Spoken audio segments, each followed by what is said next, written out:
Hi and happy spring, everybody. This is Lori Taylor with Book Arts with Lori Taylor.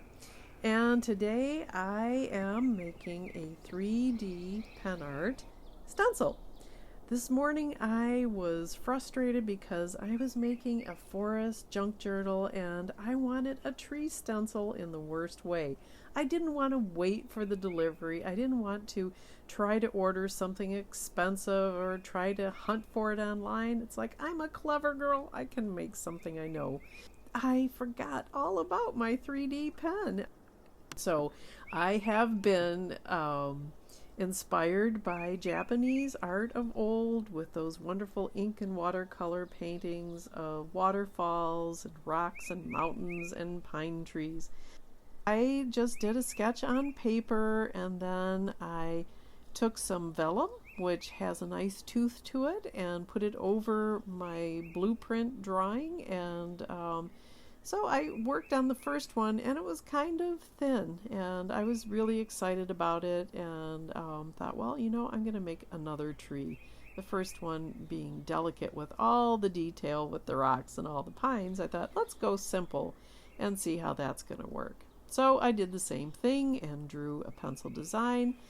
It's best to use your 3D pen art on something like vellum. It has a nice shiny coat to it and a coating on there, and so the plastic also has a nice grab with the tooth of the paper, and it just works way better than drawing right onto paper. I can see through the vellum, and what's nice is it's thick enough that I can reuse the vellum again and again, because this is the vellum that is used for inkjet printers. It is PLA plastic, and it has no fumes, no toxic fumes that can be harmful, and it's also biodegradable. Yay! Yay on both points. So that makes me happy, because I was really anxious about getting this stencil going and wanted to sit down with my coffee and just grab this pen and get to town and get this tree going, because I wanted to make some of the paper pages today, some of the forest stencils to go into my junk journal. So I kept drawing and adding detail and adding more detail, some ferns and some grasses and rocks, because that's just what I do, adding details and varying from designs to add tiny branches, branching out from branches and limbs. And so finally I felt like, okay, this is good.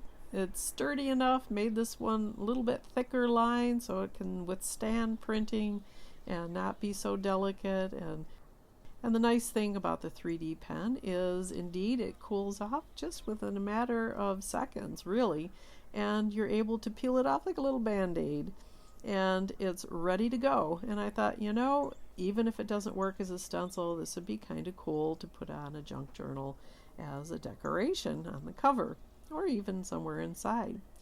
So I had decided to use distress sprays, so I can use that. And I thought, I might give it a try of using distress ink pad. And I thought, let's see how that's going to go first. And so I put it on some print paper that I usually use with my kitchen lithography, and took a stamp applicator and stamp pad and started pounding away and trying to get some of the ink in, and it's like, well, it doesn't really want to go into the spaces very well.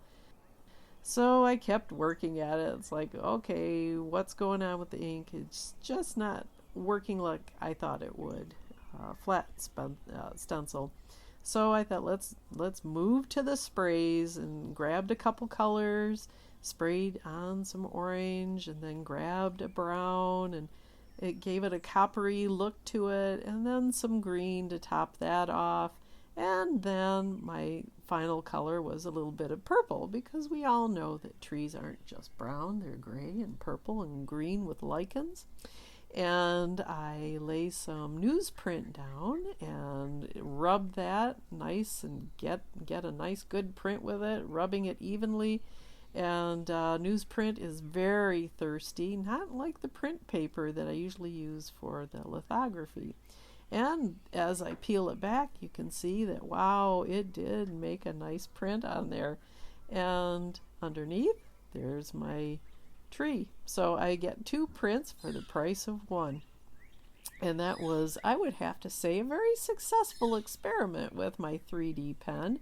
And, you know, I still might use that stencil on a book at some point.